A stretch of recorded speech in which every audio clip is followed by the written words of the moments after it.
pouquinho de açúcar. Mas tá muito bom esse arroz aqui. Você pôs alguma coisa diferente? Ah, de sempre, amor. Esse picadinho também tá uma delícia. Você gostou? É o amor que dá esse gostinho especial, filha. Nossa, mas esse feijãozinho tá demais. Não tem segredo nenhum. É feijão e amor. Dona Cláudia, acabou o amor. Sazon dá mais cor e sabor aos alimentos. Quem ama, usa. Essa música do Zezé de Camargo e Luciano te lembra alguma coisa? Bom, se você assistiu TV um dia em sua vida, provavelmente consegue associar esse clássico sertanejo ao Sazon. Aquele pozinho disfarçado de tempero que tentam te vender como o segredo da comida feita com amor.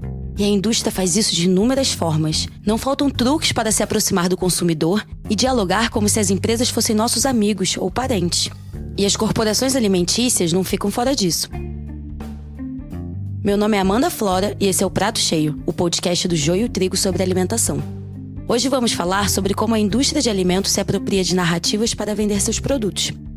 Estarei ao lado de Muriti Neto, que já vai aparecer por aqui, desvendando os métodos usados pelas marcas para surrupiar identidades e afetos, principalmente por meio da publicidade. Com vocês, o prato do dia. Olha eu aparecendo aqui, Amanda. Oi pessoal. Bom, imagina que alguém rouba algo de você. Não algo de valor material, mas de grande valor afetivo. Uma foto de um momento muito importante, uma imagem de uma pessoa querida.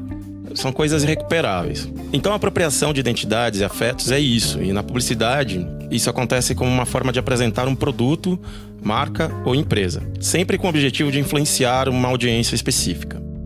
Para criar condições para isso, a galera que trabalha na área estuda comportamentos de público e pensa estratégias para convencer as pessoas a consumir.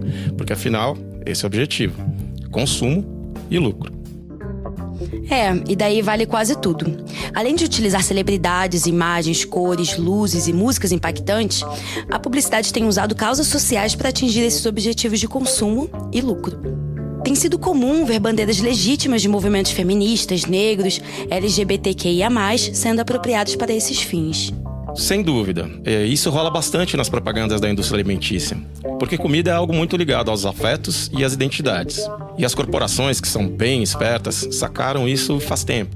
No Joio, a gente batizou esse negócio, porque para eles são só negócios mesmo, de sequestro da afeição. E no caso da alimentação, vale lembrar que os sequestradores dessa afeição são bem conhecidos. A maior parte desses sequestros vem de uma dezena de mega empresas que dominam o consumo de alimentos no planeta. Nestlé, Mars, Coca-Cola e por aí vai. Elas controlam quase tudo o que é consumido diariamente no mundo. Segundo um estudo por detrás das marcas da Oxfam, é uma coisa de controle mundial mesmo. Assim. É um controle que vai além do domínio físico do mercado. Ele se estende ao campo do simbólico, aos discursos que querem determinar a pauta do debate público e influenciar bilhões de mentes, incluídos aí os movimentos legítimos que você mencionou, Amanda. A peça publicitária da Sazon, que vocês puderam ouvir no início do programa, é um exemplo claro disso. Ela vende um produto que se mostra aliado da mulher, ajuda a cuidar da família, sem ter que passar horas descascando alho, cebola, entre outras coisas. Basta abrir o pozinho que você irá alimentar sua família com muito amor. Aquela velha história, né? É uma dona de casa, um marido de terno e gravata, preparado para trabalhar, crianças sorridentes, todos felizes, uma família branca tradicional esbanjando amor. Sem falar que a segunda voz de mulher que aparece na propaganda é a da empregada da casa, saindo da mesma cozinha para reforçar o poder do amor. Aspas nisso aí, por favor. Tudo isso me leva a crer que, aparentemente, ninguém contou pra Sazon que se todos da família ajudassem e não deixassem esse trabalho, sim, trabalho, na mão das mulheres, a comida teria muito mais gosto de amor. Mas amor de verdade, não esse artificial que a Ginomoto quer vender. Amanda, querida, que comida deliciosa. Só pode ser o amor que você coloca que dá esse sabor todo especial. Amor? Como você não adivinhou antes? Vou ler aqui uma cartinha de amor pra você. Sal, cebola, condimento preparado de alho, gordura vegetal, salsa, polpa de limão, cúrcuma, realçadores de sabor, glutamato monossódico, inosinato de sódico, guanilato de sódico, acidulante, ácido cítrico, aromatizantes, antiumectante fosfato tricálcico. Uau!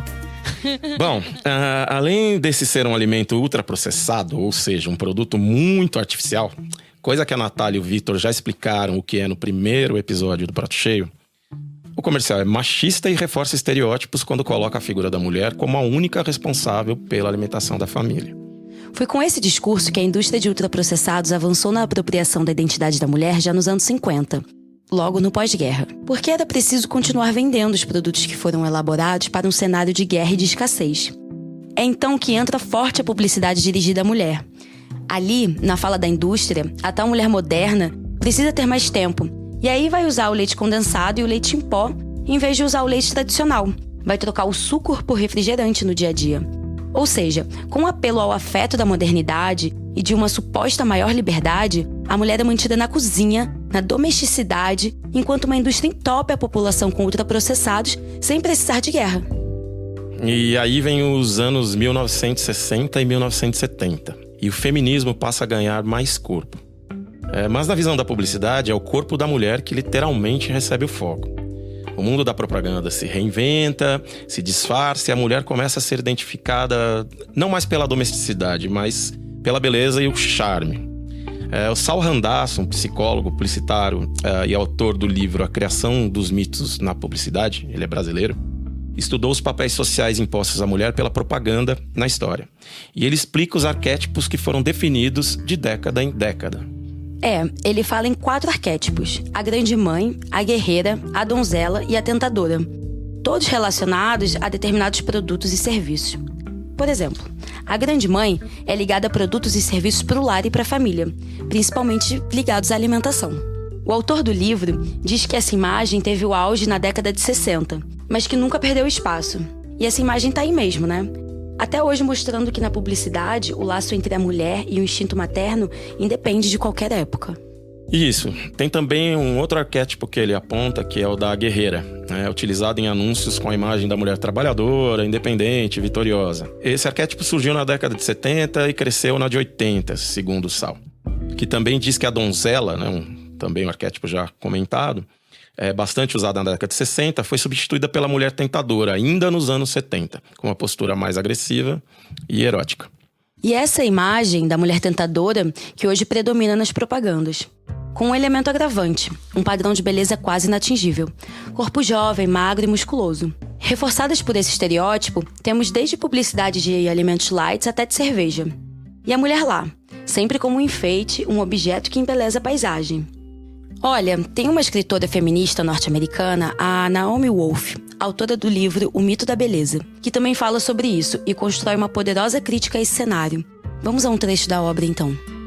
A reação contemporânea é tão violenta porque a ideologia da beleza é a última das antigas ideologias femininas que ainda tem o poder de controlar aquelas mulheres que a segunda onda do feminismo teriam tornado relativamente incontroláveis. Ela se fortaleceu para assumir a função de coerção social que os mitos da maternidade, domesticidade, castidade e passividade não conseguem mais realizar.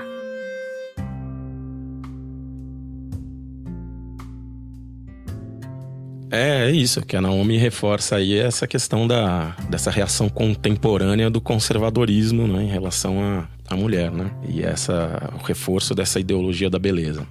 Bom, atualmente a gente vê uma espécie de movimento inclusivo, entre aspas, na publicidade. Mas, via de regra, o que há é mais uma adequação de forma, nem tanto de conteúdo. A gente trouxe a Thalita Flor, que é uma militante feminista negra do Rio de Janeiro, Niterói, do Morro dos Macacos. Ela é cozinheira também, então tem tudo a ver com o assunto em vários sentidos. Ela é militante pela alimentação saudável e ela defende que a mulher deve ter espaço em todos os ambientes, inclusive na cozinha. Vamos ver o que ela tem para dizer para a gente a respeito desse assunto. Quando eu vejo propagandas, eu me faço vários questionamentos, Assim, por fora eu tô plena, mas por dentro eu tô pipocando. Se eu vejo uma pessoa negra, eu penso, colocar essa pessoa negra para diversidade ou colocar essa pessoa negra por outro motivo? Aí tem uma propaganda mais social. Aí eu vejo uma pessoa negra, eu falo, colocar essa pessoa negra para ser inclusiva ou colocar essa pessoa negra para mostrar a realidade dessa propaganda que tem cunho social? Aí quando eu vejo uma pessoa branca, eu me faço a mesma pergunta. Estão querendo forçar a barra do cunho social com uma pessoa branca? Ou só estão querendo, sabe? Enfim. Para não falar que a gente está só apontando propagandas mais antigas, vamos pegar um caso atual, né? Inclusive de um modelo de empresa moderninha, o iFood, que, convenhamos, é uma dessas empresas com ares de moderna, mas que precariza na última potência as relações trabalhistas, por exemplo. O que com certeza será tema para outro episódio. Vamos à propaganda, então. Poxa, amor, não tem nada para comer? Olha, quando bate aquela fome, não tem erro. Eu vou logo no iFood. Rápido, fácil, e eu não preciso falar com ninguém. Eu mato a minha fome pelo iFood com uma mão. E olha só, ainda faço uma DR. A outra. Minha barriga tá roncando. Fala com a minha mão, fala. Eu vou lá pra minha mãe, tá? De novo, anos depois do Sazon, a mulher aparece duplamente como cuidadora. Bonito, hein, iFood? Bom, falando em Sazon, não é que o pessoal lá da Ginomoto, que fabrica o produto, teve uma recaída? E essa recaída é uma propaganda com o nome de Mal Olhado e tem um gancho que se chama Show Piriguete. Sim, isso mesmo, Show Piriguete. A mulherada não para de secar seu namorado? Pega aquele bife que tá na geladeira e capricha no Sazon toque de alho. Seu namorado vai amar. E de quebra você afasta o olho gordo dessas piriguetes. Show Piriguete! Esse é o tipo de coisa que faz o meu útero doer. O tal comercial Mal Olhado, criado pela agência Dentsu em 2015, traz uma atriz global como protagonista. De novo, 2 problemas, e bem grave. Primeiro, dá ênfase na competitividade entre as mulheres. Acirra a disputa pelo macho e aposta na total falta de sororidade. Segundo, coloca o produto num patamar de salvador de relacionamentos. Algo que a mulher precisa para segurar o namorado. Consegue então ver que só o que mudou foi a forma e que os estereótipos seguem os mesmos? Falamos um pouquinho com Guilherme Burduch, publicitário que trabalha com análise de narrativas sobre alimentação para entender como e por que a indústria faz isso. Bom, acho que a dobradinha indústria-publicidade, ela é muito eficaz nesse processo de mapear grandes demandas ou grandes anseios que a sociedade vai construindo, né? E eles fazem isso de uma forma ativa, né? Tentando entender, monitorar, ouvir, para conseguir desenhar uma resposta narrativa que atenda essas vontades, né? Então é um processo, eu acho que ele é menos maquiavélico do que parece, muito mais mercadológico, porque as metas são sempre aumentar a venda, aumentar participação de mercado, e aí eu acho que eles conseguiram construir um mecanismo de monitoramento e escuta de tendências que permite com que eles façam processos de apropriação muito eficazes, né? Para mim, acho que o grande exemplo, que foi até uma das conversas que eu acho que levaram o Muriti a fazer esse convite, é como a indústria conseguiu embarcar numa onda do feminismo na década de 60 e 70 para ocupar um espaço que a mulher teoricamente deixava, né, quando ela ingressa no mercado de trabalho, e ela tem menos tempo para cozinhar e ela precisava de repente de coisas rápidas e práticas, e a indústria entendeu esse movimento, desenha um produto e desenha um discurso para isso, né, que atenda isso. Então o discurso, acho que da indústria vem muito no lugar de fazer as mulheres perceberem que aquela comida industrializada também significa amor, mesmo que ela dedique menos tempo, mesmo que ela dedique menos preparação.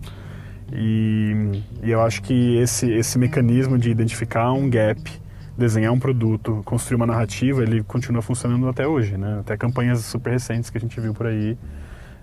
Pode falar marca? Não. De marcas de cerveja, por exemplo.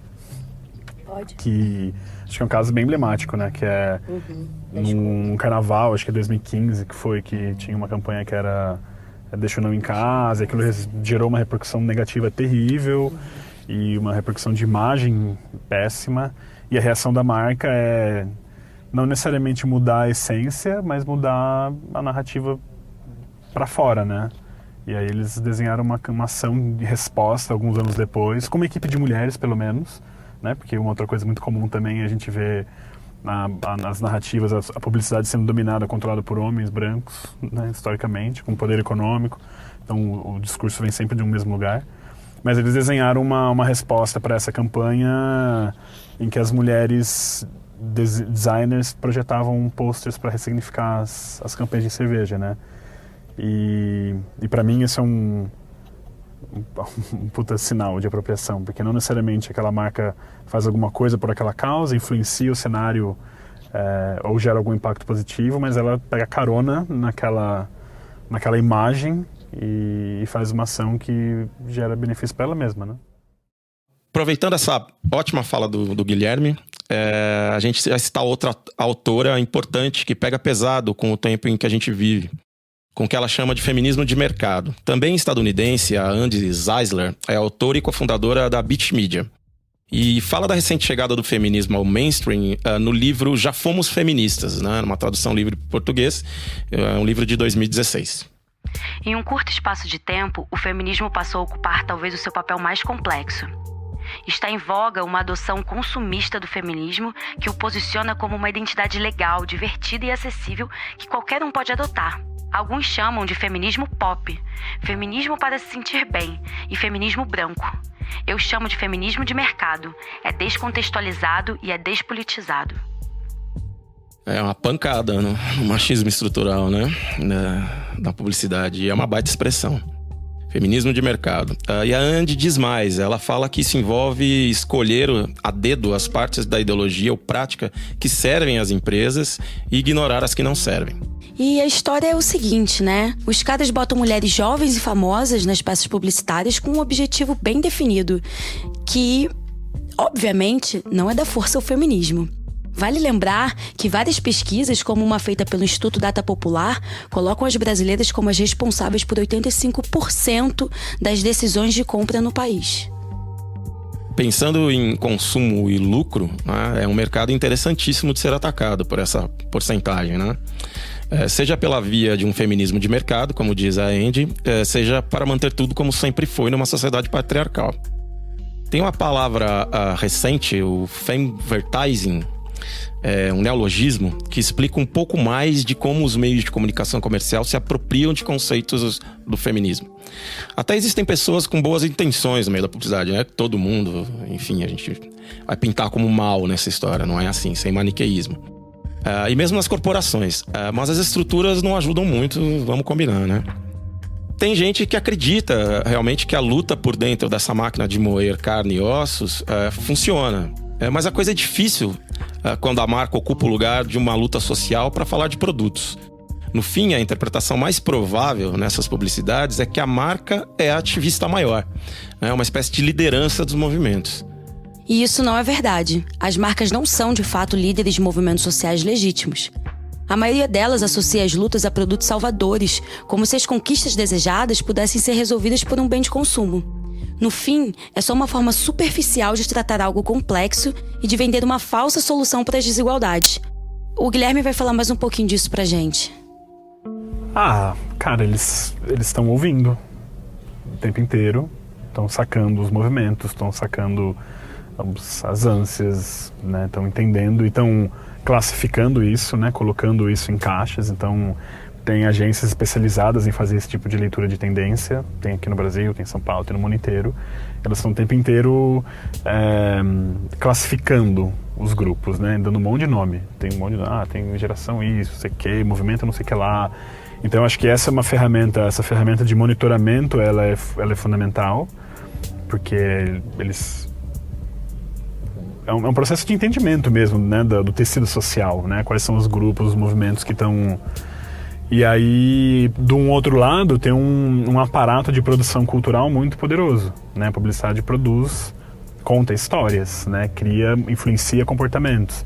Então, lá atrás, a gente falou um pouco, né, sobre a influência da indústria do alimento nos papéis de gênero nas casas, né? Então, ela construiu essa ideia de que a publicidade feita por homens brancos concentrados em agências nos Estados Unidos, por exemplo, no boom da indústria do alimento, convencionou que o papel feminino no preparo do alimento era uma coisa... naturalizou isso, né?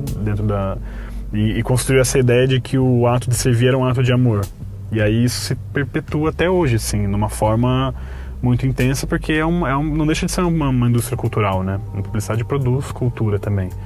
E aí hoje eu acho que é ainda mais difícil, porque a gente vê produtos que a gente não consegue mais diferenciar se são publicidade ou se são conteúdo, né, editorial.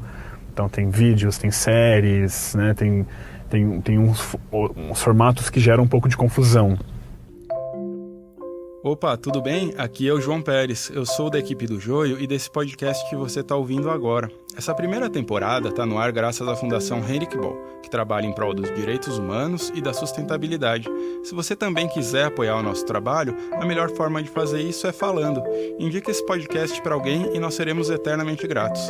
Para saber mais sobre o nosso trabalho, acesse ojoiotrigo.com.br. Bom, depois dessas citações, desses livros, dessas obras, dos bons entrevistados que a gente trouxe e das nossas interpretações também sobre o tema, a gente vai fechar aqui com 2 pesquisas, né, que podem ajudar a entender melhor, com números, a questão da apropriação do gênero feminino, enfim, do próprio feminismo em alguns momentos, entre outras questões. Tem uma pesquisa do Instituto Patrícia Galvão, de 2016, que se baseia numa pergunta: mulher objeto ainda? E ela trata da representação das mulheres nas propagandas de TV e internet. Esse levantamento ele mostra o conflito entre o que os espectadores veem e o que gostariam de ver. 84% dos entrevistados concordaram que o corpo da mulher é usado como chamariz para promover a venda de produtos e serviços na publicidade. Essa pesquisa foi feita a partir de 8.051 comerciais de TV, de 207 marcas e de 889 posts de Facebook, de 127 marcas. Resultado, nada bom. Na televisão, só 26% das protagonistas eram mulheres, sendo 84% brancas, 12% negras e 4% diversas. Quando a pesquisa se voltou aos coadjuvantes, os índices eram ainda mais baixos. Só 7% eram mulheres, sendo 77% brancas. E se as redes sociais se transformaram em um veículo de propagação de ideais feministas, né, para movimentos legítimos, não é para esse fim que muitas marcas as têm usado. No Facebook, só 9% das protagonistas das peças publicitárias são mulheres, sendo 82% brancas, 12% negras e 6% diversas. Quanto aos coadjuvantes, só 1% é do gênero feminino. Agora eu vou trazer uma pesquisa mais recente, que é de dezembro de 2018. Ela foi elaborada pela agência Heads, em parceria com a ONU Mulheres. E traz dados que servem de alerta sobre as representações e papéis na publicidade, em TV e redes sociais. Nas 2.149 inserções analisadas, os segmentos de produtos de limpeza, telecomunicações, alimentos, beleza e produtos farmacêuticos utilizaram totalmente ou quase totalmente da imagem da mulher. Bom, essas informações reforçam a persistência dos estereótipos no mundo da publicidade e também mostram que, apesar de a questão ser amplamente discutida atualmente, né, nas redes, nas ruas, o avanço ainda vem em um ritmo muito lento. A gente espera que num próximo podcast, quem sabe, que a gente grave sobre esse tema, os avanços sejam maiores, né? E é bom lembrar que a apropriação pela indústria não existe só na questão da mulher, né? Não é só na questão do gênero feminino, mas também na questão de raça, na questão do movimento LGBTQIA+, entre outros, né? Entre outras bandeiras legítimas que são apropriadas pela indústria, não só a indústria alimentícia, mas pela publicidade de uma forma geral, e que vale bastante debate. A produção e edição do Prato Cheio são de Natália Silva. O roteiro desse episódio é meu, Amanda Flora, e de Moriti Neto. A gravação foi feita no estúdio Reampim,